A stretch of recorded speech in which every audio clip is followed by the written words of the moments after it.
Thank you for the invitation to speak at this conference on invigorating Indigenous education and well-being towards sustainability.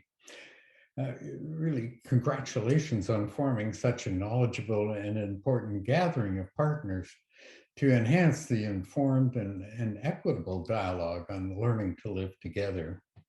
Learning to live together is one of the four pillars of UNESCO's purposes of education, as stated in their 1996 Dolores report.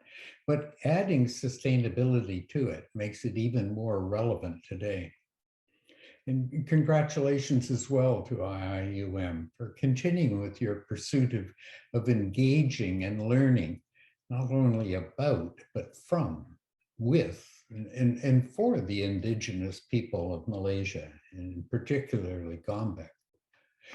It's such an important task, and I respect the approach of informed collaboration and learning from and with one another.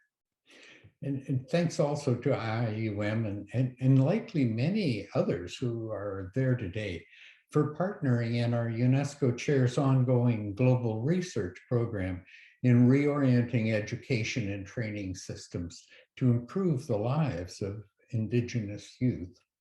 It's important we began the research by exploring the various perspectives held by different stakeholders and parts of the community in what constitutes quality education. So we held dialogues with ministry officials, with elders, with parents, with students and teachers and so on. And a couple of the key findings were truly interesting. Just as non-Indigenous people do not choose to be frozen in a cultural time, Indigenous peoples also want to adapt with the world in which they must survive and thrive.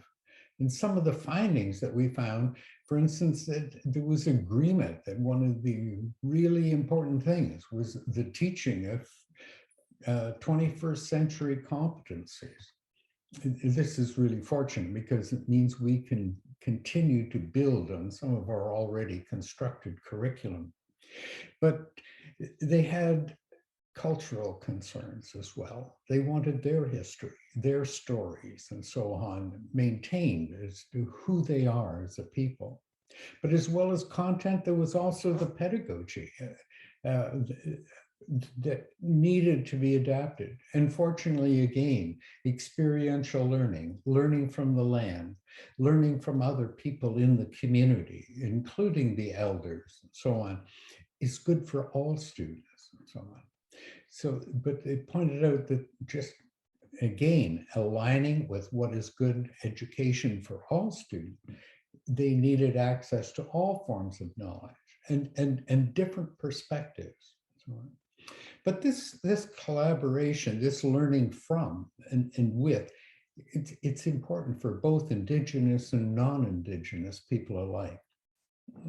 We know the world is increasingly challenged by wicked issues, like currently highlighted by the Conference of the Parties, or COP, on biodiversities and species loss.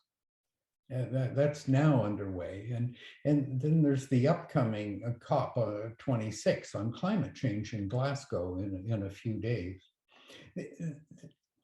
These are just sort of two issues, but there are so many more that the world recognizes. For instance, in the 2030 Agenda with its 17 Sustainable Development Goals.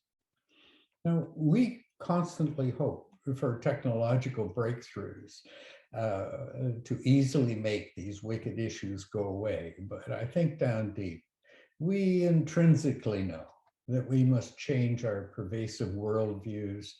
The last 150 years around well-being, what we want, these worldviews that are dominated by the ongoing concept of progress, right?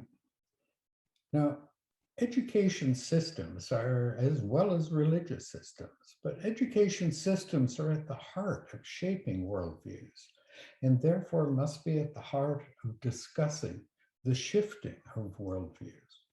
But to what do we shift? And how will we be shifted? You know, currently the shifting seems dominated by global markets and so on.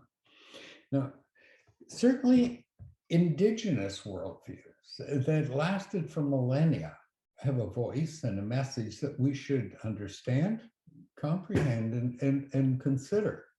Not, I'm saying, to return to a past, but to seek and extract the key basic premises for our nations to build upon with renewed relevance. Now, discussions of rebuilding concepts of individual well-being and collective well-being are important to hold.